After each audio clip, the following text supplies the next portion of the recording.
आगतम भूतलम स्वागतम मंगलम स्वागतम स्वागतम नबी मंगलम दुःखहरम सुखकरम जीवन मंगलम जीवनम लाता बरो दाता मह मंगलम है कोटि कोटि परिणाम मस्तक शकल प्रजा जन्म ये दे बंधु दिया न दे अभिनंदनम अभिनंदनम अभिनंदनम है जन्म तिथि दो दशरा बिलम बलम शुभ मंगलम मंगलमे आमना बहु मंगलमे हलीमा सुधी मंगलम कृष्ण अवतार न्याथम प्रीथम बलूतम स्वानम सद्धिमा संगरम चाकोधारम ला इलाहा हरने पापम इल्ला लम्मा परम पदम जन्म वैकुंठ प्राप्त हुई जपो नामे मोहम्मदम अज्ञान हेतु कीर्त मोहम्मदम नकार शम विदायम तदुदी इंदरम मित्थरम रूरवम पुरस्वारम अंतात्मा परावेशो शांति पर रशा भूति मपास्ते शंदुषम महः परथम महः बलवतम महः सुखम महः यदायतन हरद्वैतानंद मश्यहे जगतम जगत महा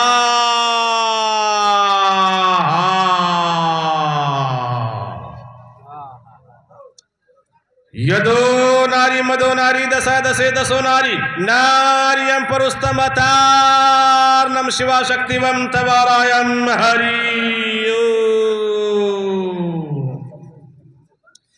यको जगदीश्वर यको जगत गुरु सर्वअवतार सत्य सर्वग्रहण सत्य सर्व सर्वता सम्मान शश परिकार कायम शुकरम बर नमस्नावरम बाबिदम शुशुवा यक औकार सत्य नाम कर्ता पुरुष नरभू नरवीर काल मूर्ति एकम रूपियम बहुताया कुरुति एकम बरहम द्वितीय नीना निहना नास्ते नास्ते किंचन संबल ग्राम के से ब्रह्मणा से महात्मान रहे नाता का प्रात्मास्ति युगे युगे महा यौमाम जमनाधीन जावे तिलोक महेश्वरम अशम बुढ़ा शामे दिर्शु सर्व पापी परमुष्यति अति अतियम सद्धि सुहानम जब जब तू जने कीर्त मुहम्मदम अवतारम सल्लल्लाहु अलैहि वसल्लम। आज के इस पाक और पवित्र सभा स्टेज पर जलवा फरोज मुअज़्ज़ज़ व मुवक्कर उलमाए किराम दानिशवरान कौम व मिल्लत खुसूसन हमारे बीच तशरीफ फरमा हिंदुस्तान के नौजवानों के दिलों की धड़कन इंटरनेशनल शायर बड़े भाई आली जनाब इज्जत माब जनाब दिल खैराबादी साहब और हमसे कबल जो आप हजरात एक बेहतरीन नासिहाना कलिमात से मुस्तफ़ीज़ और बाग बाग हो रहे थे। इंटरनेशनल मुक़र्रिर इज़्ज़त माब वाली जनाब हज़रत अक़दस मौलाना सोहराब साहब कलकत्तवी अलावा मैं ममनून व मशकूर हूँ क़ारी मसीहुर रहमान साहब हज़रत अक़दस मौलाना तय्यब साहब मौलाना शहाबुद्दीन साहब भाई हिफ्ज़ुर रहमान साहब और जितने भी शुरकाए बज़म हैं, अराकीन जलसा हैं, मैं आप तमामी हजरात का ममनून व मशकूर हूँ। मेरे दोस्तों बुजुर्गों, अल्हम्दुलिल्लाह आप हजरात के माबैन आज से तकरीबन 2 साल कबल भी आने का मौका मिला था। सबसे पहले मैं आप तमामी हजरात यहाँ पर जो जमा हैं जामिया फैज़ुल कुरान की मोहब्बत में, किस चीज़ की मोहब्बत में जमा है? जामिया फैज़ुल उलूम, जामिया फैज़ुल उलूम की मोहब्बत में। अल्हम्दुलिल्लाह आप तमाम लोगों के दिलों में अल्लाह उसके रसूल की मोहब्बत है और उसी निस्बत की बुनियाद पर आप तमामी हजरात जामिया फैज़ुल उलूम की मोहब्बत में यहाँ जमा है। सबसे पहले मैं आप तमामी हजरात को ये देखना चाहता हूँ कि जामिया फैज़ुल उलूम की कितनी मोहब्बत आपके दिलों में बसी हुई है। चूँकि हमारे आली जनाब भाई हिफ्ज़ुर रहमान साहब जब दावत दिए, मुसलसल बारहा इसरार करते रहे कि मौलाना साहब मदरसा जामिया फैज़ुल उलूम की निस्बत से 2 चंद अशार ज़रूर तैयार करके आइएगा, जो कप्तिया के गार्जियनों से नौजवानों के सामने आप ज़रूर पढ़िएगा। मैं आप तमामी हजरात का नब्ज़ देखना चाहता हूँ कि किनके दिलों में कितनी जामिया फैज़ुल उलूम की मोहब्बत है। आप सबकी इजाज़त हो तो वो शेर आपके हवाले करूँगा, है इजाज़त? सुनेंगे? हाँ, माशाअल्लाह। और आज मैं ये भी जानना चाहता हूँ इस शेर के हवाले से कि जामिया फैज़ुल उलूम के असातिज़ा कौन हैं। अब तक इससे पहले भी आया था लेकिन मुलाकात नहीं हुई थी, लेकिन आज देखना चाहता हूँ इसी शायरी के ज़रिए कि जामिया के असातिज़ा कौन कौन है। इंशाअल्लाह वो भी रूबरू सामने आ जाएंगे। समाअत फरमाए मेरे दोस्तों। फिर इंशाअल्लाह बहुत कीमती बात वेदो कुरान की रोशनी में इस्लाम की सच्चाई आप तक इंशाअल्लाह बयान करूंगा कि जामिया, छेड़छाड़ मत कीजिएगा, जामिया जामिया खुशनुमा इल्मी सराहे, जामिया फैज़ुल उलूम खुशनुमा इल्मी सराहे, जामिया फैज़ुल उलूम। अरे मर्तबा मर्तबा ऊंचा तेरा है, जामिया फैज़ुल उलूम खुशनुमा इल्मी सराहे, जामिया फैज़ुल उलूम। और जगमगाता है यहाँ पर इल्म व हिकमत का चराग, जगमगाता है यहाँ पर इल्म व हिकमत का चराग, नूर का टुकड़ा नूर का टुकड़ा गिरा है, जामिया फैज़ुल उलूम मर्तबा ऊंचा तेरा है, जामिया फैज़ुल उलूम। आओ सुनिए, मदरसा जामिया 300 रुपया इनाम आया। माशाअल्लाह। देखिए हम तो सोच रहे थे पूरा पैसा इनाम में मदरसे के चंदे में लोग जमा कर दिए, लेकिन इनाम में भी पैसा आ रहा है। अल्लाह कबूल फरमाए। समाअत फरमाइए। मदरसा के नाज़िम बानी कारी मसीहुर रहमान साहब और असातिज़ा समाअत फरमावे। हज़रत कारी मसीहुर रहमान का अरमान है, हज़रत कारी मसीहुर रहमान का अरमान है, कौम का भी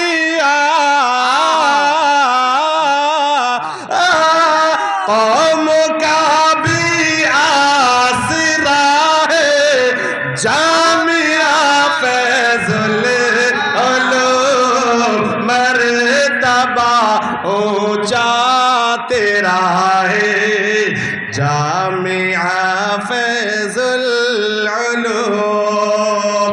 खुश है भाई हिफ़्ज़ रहमा आज किस्मत पर बहुत खुश है भाई हिफ़्ज़ रहमा आज किस्मत पर बहुत नूर से दामन भरा है जामिया फैजुल उलूम मर्तबा ऊंचा तेरा है जामिया फैजुल उलूम। कहते हैं हाफिज शहाबो दिन मुईद इस्लाम।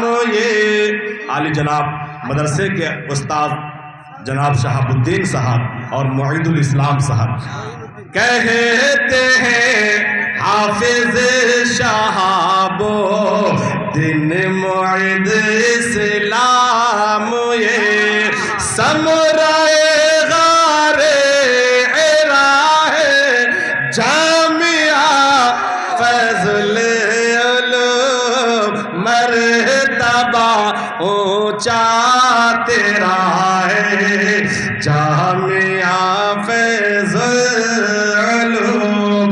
ओ मुबारक मन सबे उसे ताज हाफिज बूबकर हो मुबारक मन सबे उसे ताज हाफिज बूबकर खैर बरकत से घिरा है जामिया फैजुल उलूम मर्तबा ऊंचा तेरा है जामिया फैजुल उलूम। और बाग़बा अनवार इमरा और मुजीबुद्दीन भी बाग़बा अनवार इमरा और मुजीबुद्दीन भी क्या चमन तेरा हरा है जामिया फैजुल उलूम मर्तबा ऊंचा तेरा है जामिया फैजुल उलूम।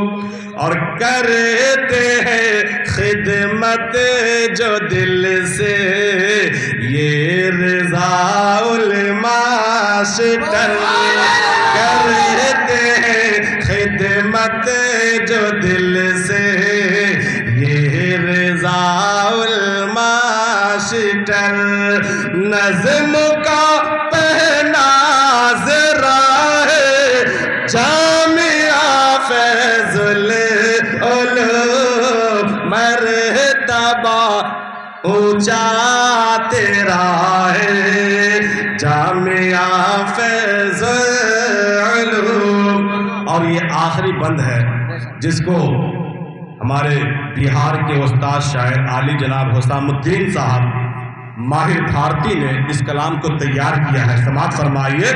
इसी चमन पर है बहारे नूर माहिर भारती इस चमन पर है बहारे नूर माहिर भारती इसलिए इतना हरा है जामिया फैजुल उलूम मर्तबा ऊंचा तेरा है जामिया फैजुल उलूम मर्तबा ऊंचा तेरा है जामिया फैज़ुल उलूम। एक मर्तबा सारे हजरात दुरूद शरीफ पढ़ लें। अल्लाहुम्मा सल्लि अला सय्यिदना मुहम्मद व इत्रतिही बिअदद कुल्ली मालूम लक।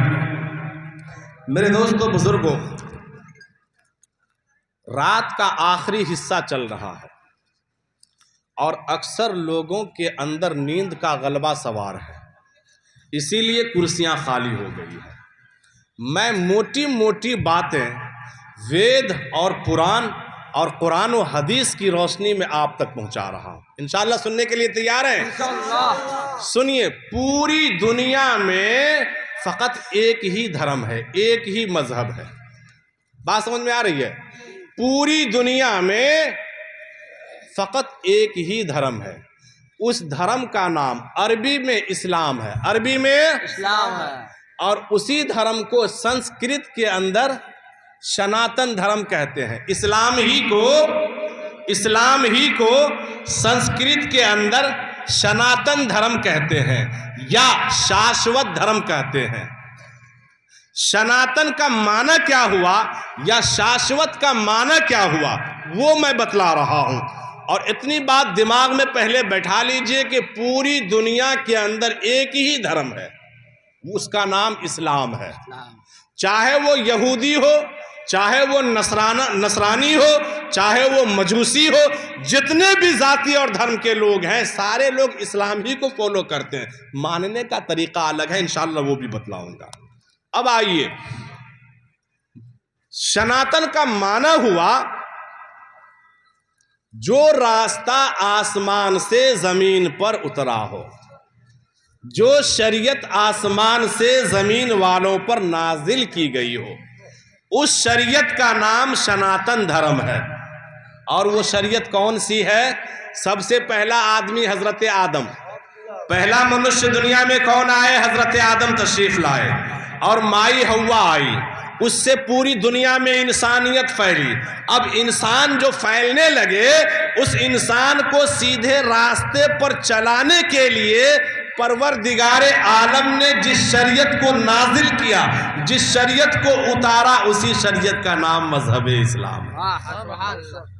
मजहब इस्लाम कोई नया धर्म नहीं है, मजहब इस्लाम कोई नई शरीयत नहीं है, बल्कि रोजे अव्वल ही से ये धर्म नाजिल हुआ है। बात समझ में आ गई? जिस धर्म को हजरत आदम, पहला इंसान, पहला अल्लाह का सबसे पहला पैगंबर हजरत आदम अलैहिस्सलातु वस्सलाम अल्लाह के पास से जिस धर्म को लेकर आए, जिस शरीयत को लेकर आए, उसी शरीयत का नाम अरबी में इस्लाम है और संस्कृत में सनातन धर्म है या शाश्वत धर्म। यानी शाश्वत का माना हुआ सबसे पुराना मजहब, प्राचीन काल से जो धर्म, जो सत्य धर्म चलता आया है, वो धर्म जिसको शाश्वत धर्म कहते हैं। अब मेरे दोस्तों बुजुर्गों, एक बात यहां पर मैं ये अर्ज कर रहा हूं कि दुनिया में फिर इतने सारे धर्म के लोग कैसे हो गए? आपके जहन में ये बात आई होगी कि जब सबसे पहला धर्म और पूरी दुनिया में एक ही धर्म है, तो फिर ये धर्म वो धर्म कहाँ से आए? मैं आपको बतला रहा हूँ। जिस धर्म को उठा लीजिए, यहूदी को उठाइए, किसकी कौम है? हज़रत मूसा अलैहिस्सलाम की। हज़रत मूसा अलैहिस्सलाम अल्लाह के पैगंबर हैं, वो मजहब इस्लाम को फॉलो कर रहे थे। उससे आगे चलिए, मजूसी को देख लीजिए, नसरानी को देख लीजिए, पता चला ये जितने लेबल इन लोगों ने लगाया है वो तमाम के तमाम लेबल अंबिया ही लेकर आए थे, जो उसकी कौम की तरफ अल्लाह ने मंसूब कर दिया था। अब आइए, बहुत कांटे की बात बतला रहा हूं। फिर ये एक धर्म से अनेक धर्म कैसे हो गया, इस चीज को मैं बतला रहा हूं। एक धर्म से अनेक धर्म इस एतबार से हो गया कि जब एक नबी के बाद दूसरे नबी के आने के सिलसिले में ताखीर हुई। एक नबी गुजर गए, जैसे हजरत ईसा अलैहिस्सलाम के 600 साल के बाद अल्लाह के नबी, आखिरी नबी नबियों के सरदार जनाब मुहम्मदुर रसूलुल्लाह सल्लल्लाहु अलैहि वसल्लम तशरीफ लाए। तो एक नबी के बाद दूसरे नबी के आने में जो ताखीर हुई, शैतान को मौका मिल गया और शैतान ने लोगों के जहन के अंदर मानसिकता भरना शुरू कर दिया और लोग अपने अपने एतबार से दिमाग लगाना शुरू किए और एक धर्म को अनेक धर्मों में बांट लिए। मिसाल के तौर पर हम मुसलमान हैं, हमारा ईमान कुरान पाक पर है, हमारा ईमान हदीस पाक पर है ना। कुरान एक है, हदीस एक है, लेकिन आप लोग बताइए फिरके अनेक क्यों हो गए? कोई अपने आप में कुरान के मसाइल में गोता लगाया, इज्तिहाद किया, उस इज्तिहाद का नतीजा ये निकला कि वो अहले हदीस हो गए। कोई अपने आप में कुरान और हदीस में गोता लगाए, अपने आप में देवबंदी हो गए। कोई अपने आप में कुरान और हदीस में गोता लगाए तो वो अपने आप में बरेली हो गए। कोई अपने आप में कुरान और हदीस के अंदर गोता लगाया तो अपने आप में वो शिया हो गए। कुरान एक है, हदीस एक है, लेकिन फिरके अनेक है ना। जिस तरीके से ये अनेक फिरके अपने अपने मानसिकता से बनते चले गए, बेआईन ही इससे भी बड़ी मिलावट एक धर्म हजरत आदम से चला और बाद के लोगों ने शैतानी वसवसे के जरिए एक धर्म को अनेकों धर्म में बांट लिया। बात समझ में आ गई? आ गई बात समझ में? अब आइए, अल्लाह एक है या अल्लाह अनेक है? सबसे पहला सवाल। हम मुसलमान हैं, हमारा यकीन है कुल हुवल्लाहु अहद अल्लाहुस समद लम यलिद वलम यूलद वलम यकुल लहू कुफुवन अहद। अल्लाह की ज़ात पाक है, अल्लाह एक है, पाक बेऐब है, अल्लाह को किसी ने पैदा नहीं किया है, अल्लाह ने पूरी कायनात को पैदा किया और अल्लाह के जैसा कोई दूसरा खुदा नहीं है। हमारा अकीदा है, ईमान है। अब आइए, बहुत सारे लोग कहते हैं कि हिंदू भाई अनेक खुदाओं को मानते हैं। गलत बात है। दुनिया में जितनी कौमें आबाद है, जितने धर्म के लोग हैं, तमाम लोगों का एक ही कहना है कि ईश्वर की जात, अल्लाह की जात एक है। अब आपको ये जरा वेद से हमको बतलाइए, तब मानेंगे। सुनिए, जिस तरीके से हमारे यहाँ आसमानी 4 किताब है, तौरात है, जबूर है, इंजील है, कुरान मुकद्दस है, इसी तरीके से हिंदू भाइयों के यहाँ 4 किताबें हैं। ऋग्वेद है, यजुर्वेद है, सामवेद है, अथर्वेद है और ऋग्वेद है, यजुर्वेद है, सामवेद है और अथर्वेद है। ये 4 किताबें हैं। अब मेरे दोस्तों, मैं आपको पहले ही कहा हूं कि इस्लाम हजरत आदम ही से चला है, पहला मजहब है। अब जितनी भी शरीयत हुई इस्लाम ही से कटी है। इस्लाम की पॉइंट वाली बातें, उसमें कितनों भी मिलावट कर दिया हो, लेकिन हकीकत वाली बात आज भी पूरी दुनिया के मज़ाहिब की किताबों में मौजूद है। बात समझ में आ रही है?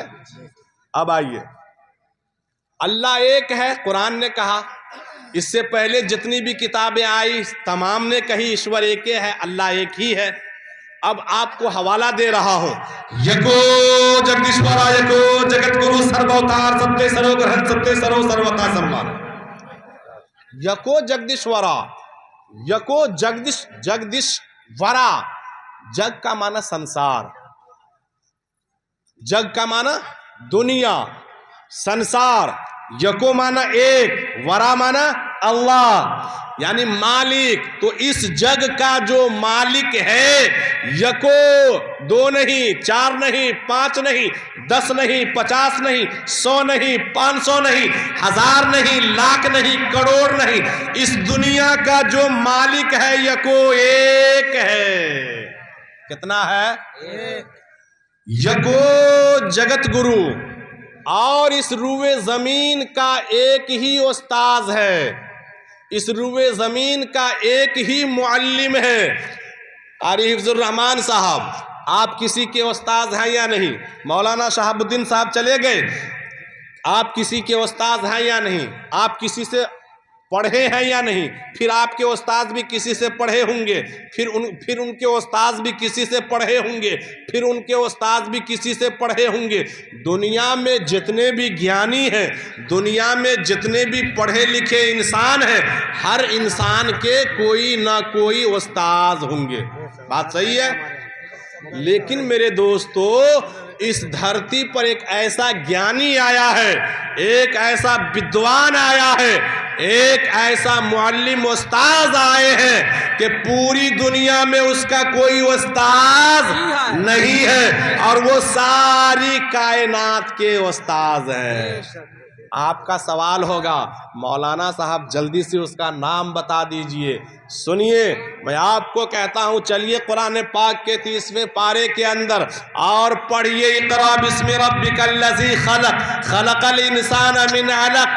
शान नुज़ूल में जाइए, आपको पता चलेगा वो कोई और नहीं, वो हमारे नबी, वो आपके नबी, वो इनके नबी, वो उनके नबी, पूरी इंसानियत के नबी, नबियों के सरदार जनाब मुहम्मदुर रसूलुल्लाह सल्लल्लाहु अलैहि वसल्लम की ज़ात गिरामी। ये बात अब तक हम अपनी किताब से सुन रहे थे, लेकिन अब जब हमने बिरादराने वतन की ग्रंथों के अंदर गोता लगाया तो उससे भी ये बात स्पष्ट हो रही है। आगे चलिए। सर्व अवतार सत्य, इस रुए जमीन पर जितने अंबिया आए, कितने आए कमोबेश? 1,24,000। सर्व अवतार सत्य, ये बात अभी तक हम लोग अपनी किताब में पढ़ रहे थे, लेकिन हमारे भाइयों की भी किताब में ये बातें मौजूद है। जितने भी अंबिया दुनिया में तशरीफ लाए वो तमाम के तमाम सत्य है। सर्व अवतार सत्य, जिसे हम नबी कहते हैं, जिसे हम रसूल कहते हैं, जिसे हम पैगंबर कहते हैं, बिरादराने वतन की ग्रंथों के अंदर संस्कृत के अल्फाज में उसी नबी को, उसी रसूल को, उसी पैगंबर को अवतार कहते हैं, ऋषि मुनि कहते हैं, संदेशता पैगाम लाने वाला कहते हैं। तो सर्व अवतार सत्य, इस रुए जमीन पर कमोबेश जो 1,24,000 अंबिया आए वो तमाम के तमाम सत्य है। सरोग्रहण सत्य, और इस रुए जमीन पर जितने अंबिया आए, कोई तौरात लेकर आए, कोई ज़बूर लेकर आए, कोई इंजील लेकर आए, कोई कुरान मुक़द्दस लेकर आए, कोई सहीफ़े लेकर आए, जो जिस चीज़ को लेकर के आए उनकी ग्रंथें भी सत्य है। बात समझ में आ रही है? सर्वता सम्मानित। इसलिए आए लोगों, तुम्हें तमाम कमोबेश 1,24,000 नबियों को भी मानना है और उनकी किताबों का भी सम्मान करना है। ऐसी बात नहीं है हम और आप आखिरी नबी की उम्मती हैं, हज़रत ईसा को नहीं मानेंगे, हज़रत मूसा को नहीं मानेंगे, हज़रत इब्राहीम को नहीं मानेंगे, हज़रत नूह को नहीं, आपको तमाम नबी को जब तक नहीं मानेंगे आपका ईमान मुकम्मल नहीं होगा। मानना तमाम नबियों को है और अमल करना जनाब मुहम्मद रसूलुल्लाह सल्लल्लाहु अलैहि वसल्लम के तरीके पर है। सरोग्रहण सत्य, सर्वता सम्मानत, तमाम नबियों को भी मानना है और उनकी ग्रंथें, तौरात अल्लाह की आसमानी किताब है, ज़बूर अल्लाह की आसमानी किताब है, इंजील अल्लाह की आसमानी किताब है, उन तमाम किताबों को भी सम्मान देना है और अमल कुरान पाक पर करना है। अब तक ये बात आमन्तु बिल्लाहि व मलाइकतिही व कुतुबिही व रुसुलिही के अंदर पढ़ रहे थे। जो मतलब आमन्तु बिल्लाह का, ईमान मुजमल, ईमान मुफस्सल का है, वही मतलब इस मंत्र का है। बात समझ में आ रही है? आगे चलिए। इस मंत्र से क्या पता चला? अल्लाह की ज़ात, यको जगदीश्वरा, अल्लाह एक है। अल्लाह की जो ज़ात है, दो नहीं, अनेक नहीं, जो है वो एक है। आइए दूसरी किताब ऋग्वेद के हवाले से अल्लाह एक है। दूसरी किताब है सामवेद। सामवेद के हवाले से आप तक मंत्र पहुंचा रहा हूं। यक औकार सत्य नाम कर्ता पुरुष नरभू नरवीर अकाल मूर्ति। यक औकार, ईश्वर का एक नाम निराकार है। निराकार का मतलब हुआ कि अल्लाह अल्लाह के लिए कोई हद नहीं है, अल्लाह लामहदूद है। ऐसी बात नहीं है कि अल्लाह ताला की ज़ात सिर्फ बंगाल ही का खुदा है, अल्लाह सिर्फ बंगाल ही का नहीं, लामहदूद। अल्लाह पूरी दुनिया के लिए है, पूरी इंसानियत के लिए है। अल्लाह बंदा जहां अल्लाह को पुकार दे, हिंदुस्तान वाले पुकारेंगे अल्लाह हिंदुस्तान में मिलेगा, जापान वाले पुकारेंगे खुदा जापान में मिलेगा, अगर मलेशिया वाले पुकारे खुदा मलेशिया में मिलेगा, अमेरिका वाला पुकारे, भक्त जहां पुकारे, बंदा जहां पुकारे अल्लाह वहीं मिलेगा। तो अल्लाह महदूद नहीं, ला महदूद है। अल्लाह निराकार है, मतलब ला महदूद है। उसके बाद शशपरिकार अकायम शुकरम अबर्रनम अशनावरम अबाबिदम सुशवाहा, दुनिया बनाने वाला, दुनिया बनाकर इंसानों को फैलाने वाला, सबको रोजी रोटी देने वाला और सबको मौत व हयात देने वाला और इस दुनिया को खत्म करने वाला एक अल्लाह है। बात समझ में आ रही है? ये दूसरा मंत्र जो मैं पढ़ा था, यक औकार, ईश्वर की जात जो है वो निराकार है। सत्य नाम, ईश्वर का नाम सच्चा है, वाकई ईश्वर अल्लाह एक है। नरभू, कर्ता पुरुष, वो कादिर मुतलक है। इन्नल्लाह अला कुल्ली शैइन कदीर, ये कुरान में पढ़ रहे थे और ये बात बिरादरान वतन की ग्रंथ भी कह रही है, अल्लाह हर चीज़ पर कादिर है। अल्लाह जब चाहे, जिस वक्त चाहे, जो चाहे कर सकता है। कर्ता पुरुष, अल्लाह हर चीज़ पर कादिर मुतलक है। नरभू, ईश्वर किसी से डरता नहीं है। नरवीर, ईश्वर तो सबको डराता है, पूरी इंसानियत को, पूरी दुनिया को डराता है। अकाल मूर्ति, ईश्वर की कोई फोटो और तस्वीर नहीं है, ईश्वर की कोई तस्वीर नहीं है। अकाल मूर्ति। अब आइए, 3 किताबों के हवाले से पता चल गया कि अल्लाह की ज़ात एक है। अब चौथी किताब अथर्ववेद, उससे हम जरा पूछते हैं कि अल्लाह एक है या अनेक। तो सुनिए, मंत्र सुनिए। एकम ब्रह्म द्वितीय नीना निहना नास्ते नास्ते किंचन। ब्रह्मा एक है, ईश्वर का एक सिफाती नाम, अल्लाह का एक सिफाती नाम अल खालिक है। हम अरबी में अल खालिक कहते हैं, संस्कृत में उसे हम ब्रह्मा बोलते हैं। अभी आज से 1 साल पहले दिल्ली के अंदर रामलीला मैदान में एक सत्संग हुआ था, हिंदू मुस्लिम एकता कॉन्फ्रेंस हुआ था, जिस कॉन्फ्रेंस के अंदर हजरत अक़दस मौलाना अरशद मदनी साहब मद्दसिल्लहुल आलिया हिंदू मुस्लिम एकता को फैलाने के लिए लोगों से कह रहे थे, ओ लोगों, ओ मेरे हिंदू मुस्लिम भाइयों, हम लोग अनेक नहीं हैं, हम लोग एक माँ बाप की संतान हैं। उस एक माँ बाप को हम कुरान के हवाले से हदीस की रोशनी में हज़रत आदम और हव्वा कहते हैं, और आप लोग संस्कृत के हवाले से उसी आदम को आदि मानव यानी मनु जी कहते हो, अब माई हव्वा को शत्रुहा कहते हो। तो हम लोग एक ही माँ बाप के अनेक संतान हैं, हम लोग इंसानियत के एतबार से भाई भाई हैं, अनेक नहीं है। और सुनो, जिस तरीके से तुम ओम की पूजा करते हो, ओम को ईश्वर मानते हो, ओम को अल्लाह मानते हो, उसी ओम को हम मुसलमान भी खुदा मानते हैं। हमारा भी खुदा एक है और तुम्हारा भी खुदा एक है, तो फिर झगड़ा किस बात की? अब एक मुखारी वाला खड़ा हो गया, इनकार किया, हम कोई ईश्वर को, कोई परमेश्वर को हम मानते ही नहीं है। माँ ने जन्म दिया है, बाप ने जन्म परस्तिश की, बाप ने परवरिश किया है, हम किसी खुदा को, किसी भगवान को मानते ही नहीं है।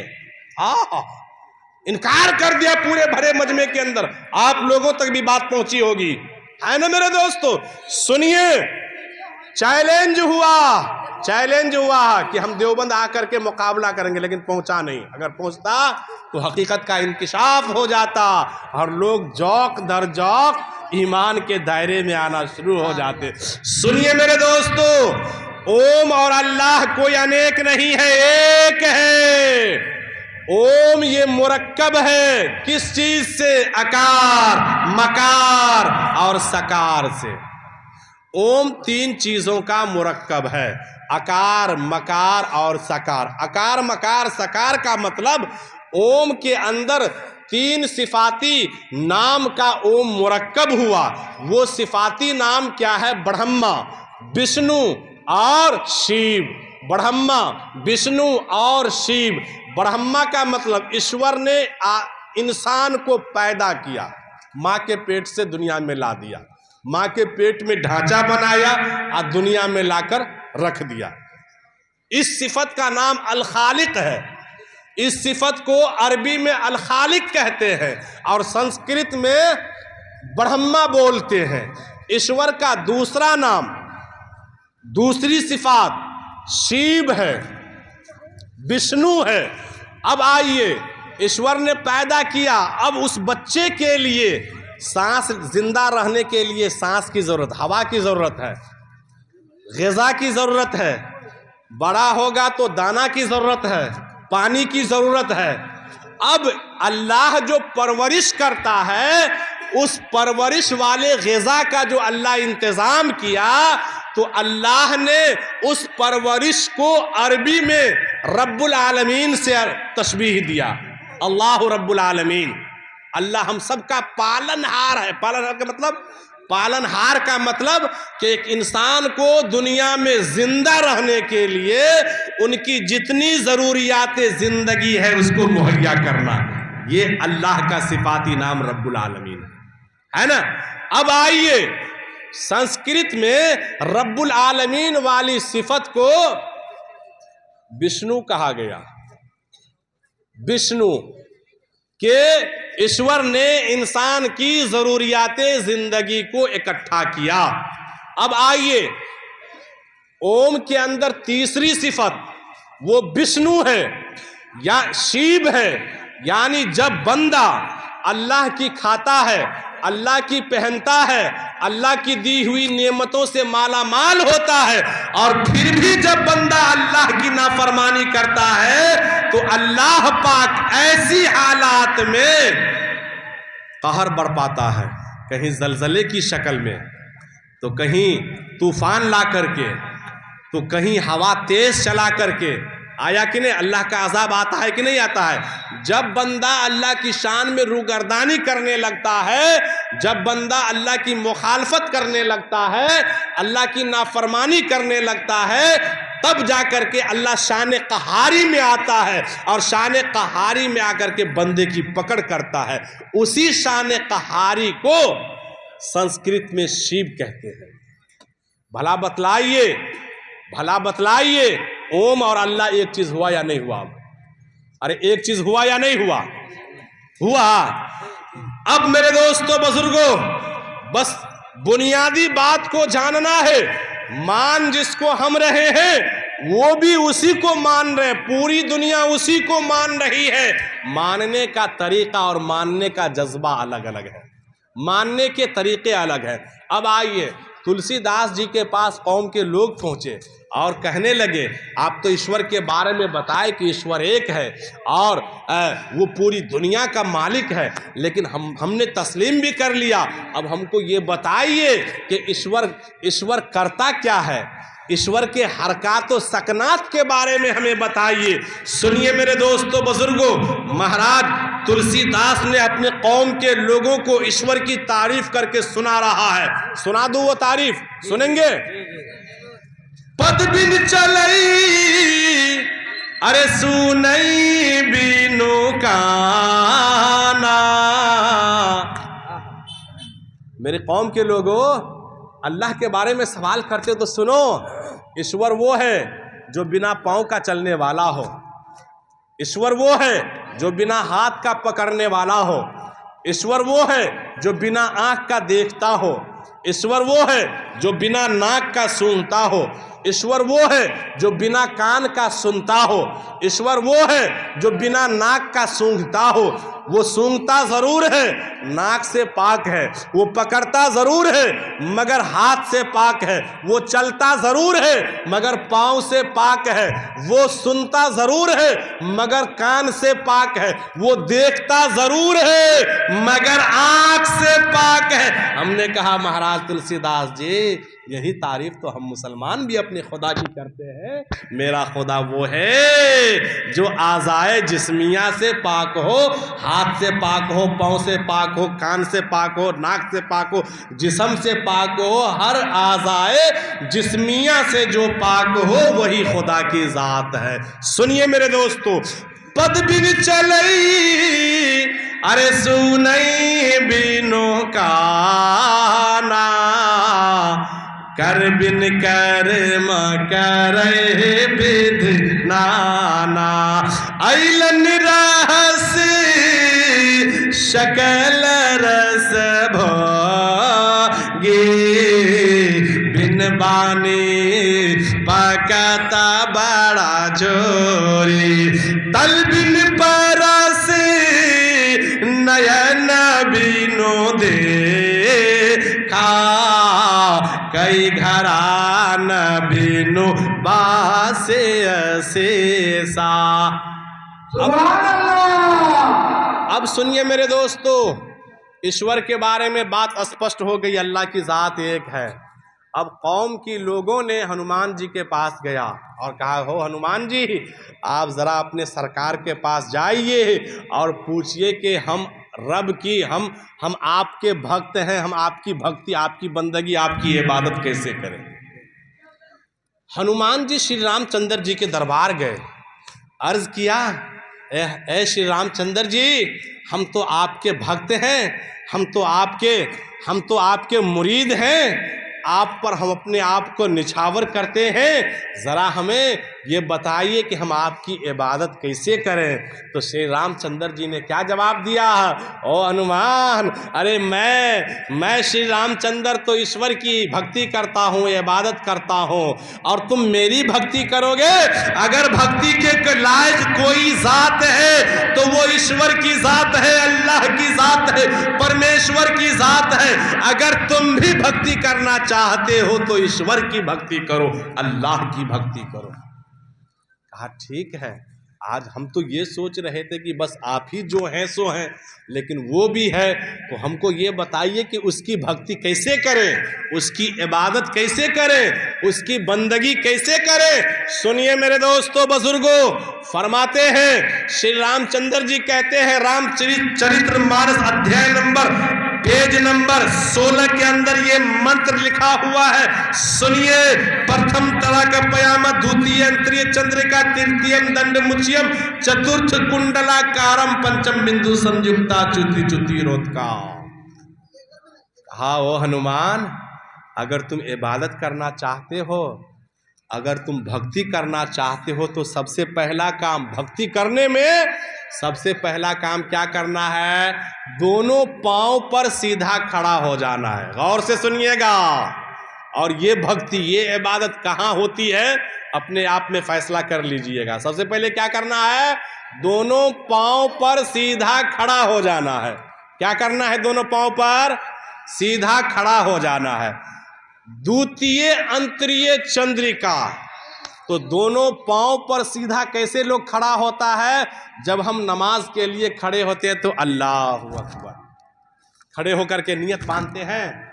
अब सना पढ़ लिए, सूरह फातिहा पढ़ लिए, कोई सूरत मिला लिए, अब क्या कीजिएगा, जब क़याम के तमाम चीज़ों को पढ़ के फारिग हो गए तो अब आपको क्या करना है, द्वितीय अंतरिय चंद्रिका, दूसरा काम जो करना है भक्ति में, आधे चांद की तरह हो जाना है। क्या करना है, क्या करना है, रुकू से खड़े हैं, क़याम में है, अब आपको रुकू में चला जाना है। द्वितीय अंतरिय चंद्रिका, दूसरे नंबर पर भक्ति में काम ये करना है कि तुम क़याम की हालत में हो तो रुकू की हालत में चले जाओ, आधे चांद की तरह हो जाओ। जब हम रुकू में जाते हैं तो आधे चांद की तरह होते हैं, होते ही नहीं होते हैं, अरे होते हैं। तृतीयम दंड मुच्यम। अब जब हम और आप रुकू के तस्बीह से फारिग हो गए तो अब क्या करना है? अब क्या करना है? देखिए, नमाज जो है सिर्फ मोहम्मद सल्लल्लाहु अलैहि वसल्लम आखिरी नबी से नहीं चला है। नमाज की दौलत अल्लाह ने हजरत आदम ही से चलाया है। इसलिए इबादत के अंदर दुनिया कोई आंख में धूल नहीं झोंक सकती है। इसलिए कि जो कुरान ने नमाज का तरीका बताया वही भक्ति का तरीका दुनिया की तमाम किताबों में आज भी मौजूद। यहूदी को देखिए नमाज पढ़ता है, नसारा को देखिए नमाज पढ़ता है। भक्ति का यही एक तरीका है। तीसरा काम ये करना है कि तृतीयम दंड मुच्यम, कि तुम नीचे रुकू में हो तो अब दंड बिस्की करो।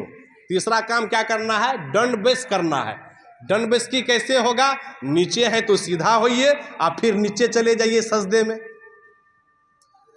तीसरा काम तृतीयम दंड मुच्यम। भक्ति में तीसरा जो काम करना है दंड बेस करना है। तो आपकी पोजीशन रुकू में है, आप खड़े होइए और उसके बाद आप सजदे में चले जाइए। दंड बेस हो गया, आप सजदे के अरकान से फारिग हो गए।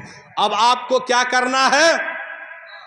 चतुर्थ कुंडलाकारम, चौथे नंबर पर भक्ति के अंदर चौथा काम जो करना है कि 2 रिकत नमाज के बाद तुमको ऐसे बैठ जाना है जैसे सांप कुंडली मार के बैठता है।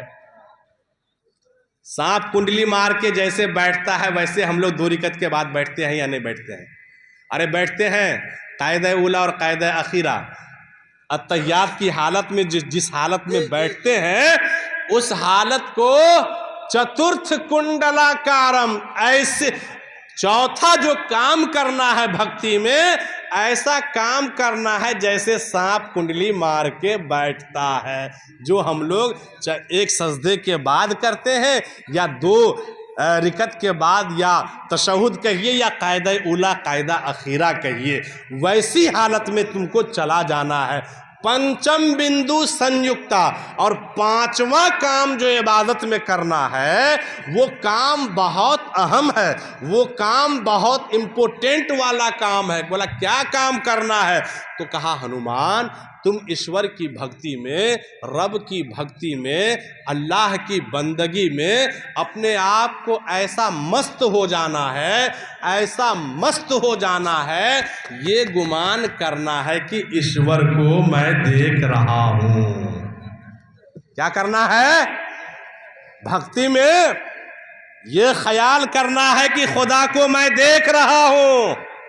और अगर अल्लाह को, ईश्वर को तुम नहीं देख पाओ तो इतना गुमान करो कि ईश्वर मुझे देख रहा है। क्या करना है?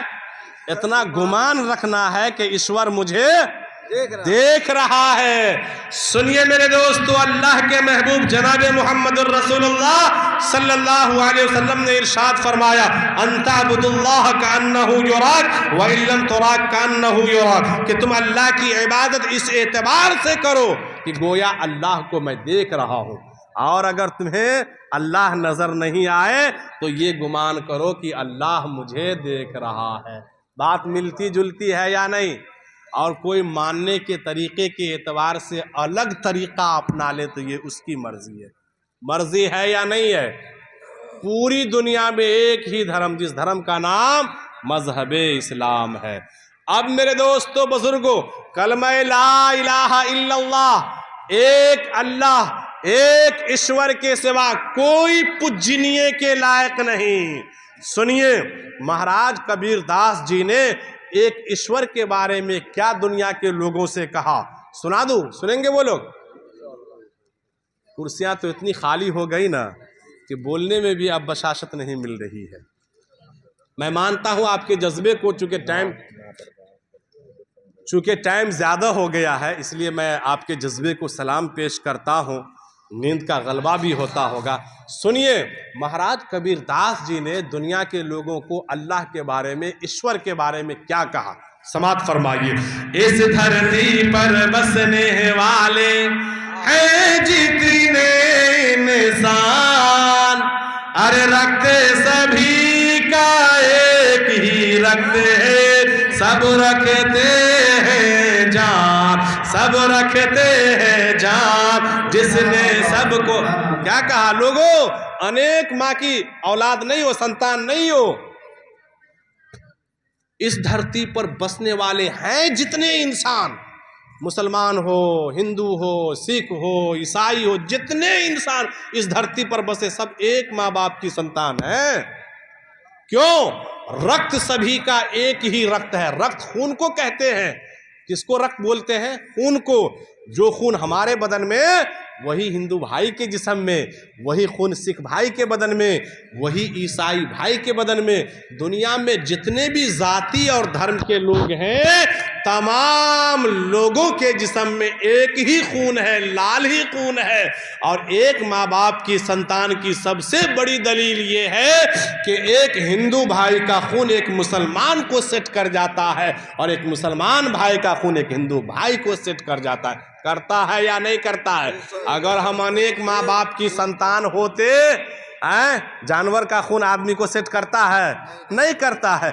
मेरे दोस्तों, एक माँ बाप की संतान है, इसीलिए किसी का खून किसी को सेट कर जाता है।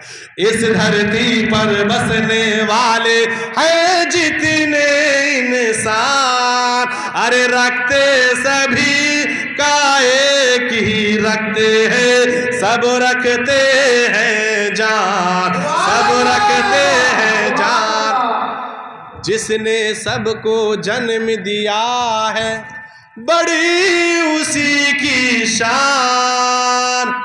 जिसने सबको जन्म दिया है, बड़ी उसी की शान। दूजा नहीं महान निर्मूरख, दूजा नहीं महान। जिसने पूरी दुनिया को पैदा किया, वो 2 नहीं, 4 नहीं, 10 नहीं, 100 नहीं, जो है वो एक है, दूजा नहीं है। जिसने सबको जन्म दिया है, बड़ी उसी की शान। अरे दूजा नहीं महान निर्मूरख, दूजा नहीं महान, सब है के समान।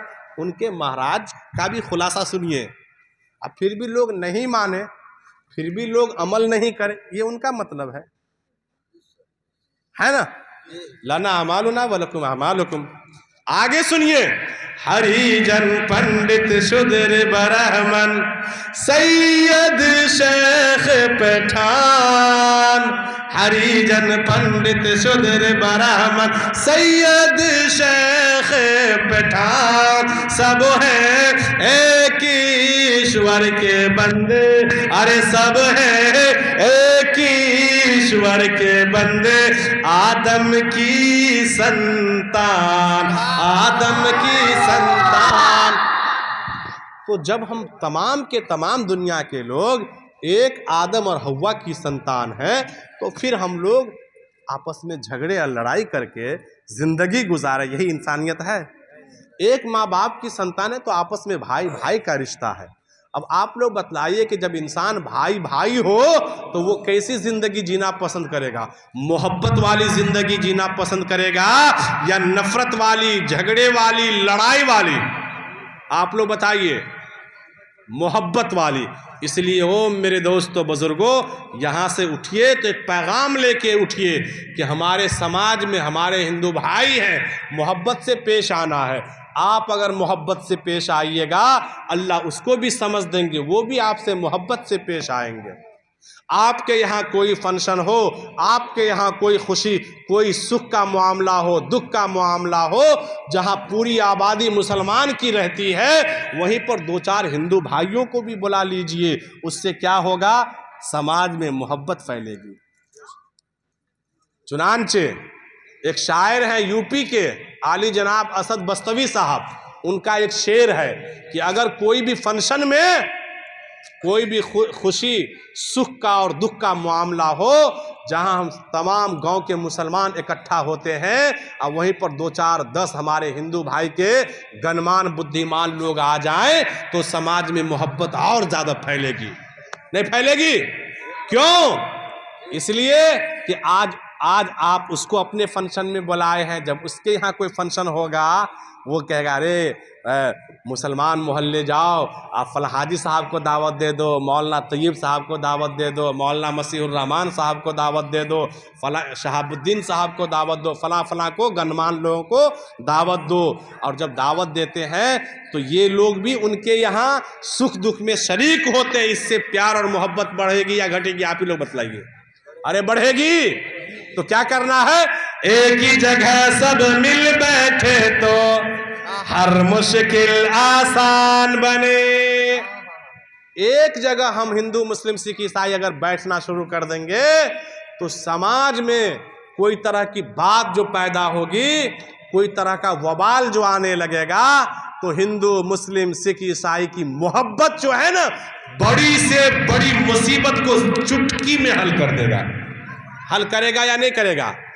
अरे करेगा हल। थोड़ा आप लोग बोलिए, तो कम तादाद है और उसमें भी हो में हो हम ऐसे मुकर्रिर हैं कि हम बिल्कुल अपने तरफ खींच करके बात करते हैं जी, खींच करके बिल्कुल आपकी जहन को अपनी तरफ माइल करके ऐसी बात करेंगे।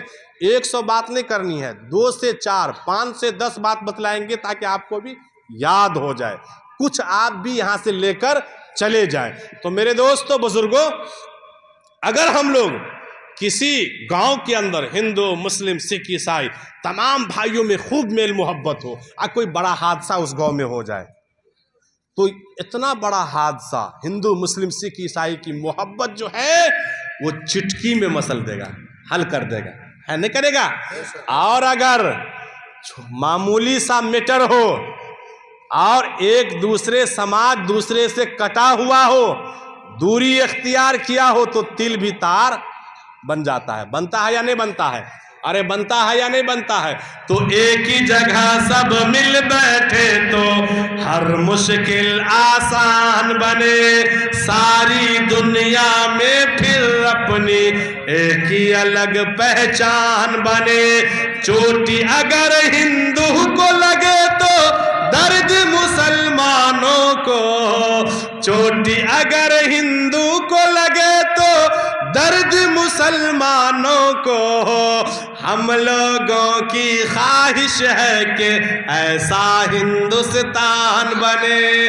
हम लोगों की ख्वाहिश है कि ऐसा हिंदुस्तान बने। ऐसा हिंदुस्तान कब बनेगा? जब हम लोग एक जगह, समाज के चंद वर्ग के लोग एक जगह बैठना शुरू करेंगे तो समाज में मोहब्बत बढ़ेगी। और जब समाज में मोहब्बत बढ़ेगी तो बड़ा से बड़ा अकूर काम भी हम बहुत जल्द हल कर लेंगे, कर सकते हैं। समझ गए? अब आइए, एक ही जगह सब मिल बैठो तो हर मुश्किल आसान बने। ए मेरे वतन के बाशिंदों, अब आओ कुछ ऐसा काम करो। ऐ मेरे वतन के बाशिंदों, अब आओ कुछ ऐसा काम करो। इस मुल्क से नफरत खत्म करो, आपस में मोहब्बत आम करो। आज बड़ा अफसोस होता है, बड़ा दुख होता है, हम लोगों के माबैन, भारत के रहने वालों के माबैन कुछ लोग जिसकी परसेंटेज कोई ज़्यादा नहीं है, अपनी कुर्सी पर जमे रहने के लिए, कुर्सी बचाने के लिए, गद्दी पर जमे रहने के लिए क्या करता है? मंदिर और मस्जिद के नाम पर फूट डलवाता है, दंगा करवाता है, कभी जात और धर्म के नाम पर लड़वाता है। बड़ा अफसोस होता है, जहर भरते इस कदर लोगों के जहनों में जहर भर दिया है कि अगर हमारे चचा जैसे आदमी अगर मार्केट से काली पन्नी में, काली थैली में कोई सामान लेकर आए, चिकन का गोश्त लेकर आते हो और कोई 5 नौजवान मिल जाए तो इस वहम में मार डालते हैं कि फलां साहब तो बड़े का गोश्त, बीफ का गोश्त लेकर जा रहा है। इस वहम में मानसिकता को ऐसा जहरीला बना दिया ऐसा जहरीला बना दिया चंद लोगों ने इस कुर्सी पर जमे रहने की वजह से, ऐसे लोगों को जिससे समाज में तोड़फोड़ हो रहा है, जिससे भाई भाई महफूज नहीं है। हिंदू भाई से मुसलमान डर रहे हैं, मुसलमान भाई से हिंदू भाई डर रहे नहीं डर रहे हैं। ऐसे लोग अगर हमारे और आपके बीच आए, उसको मुंह तोड़ जवाब देना है और कहना है चांद तारे गगन की जीनत है, अरे फूल कांटे चमन की जीनत है। हिंदू मुस्लिम को मिलके रहने दो, ये दोनों हमारे वतन की जीनत है, ये दोनों हमारे वतन की जीनत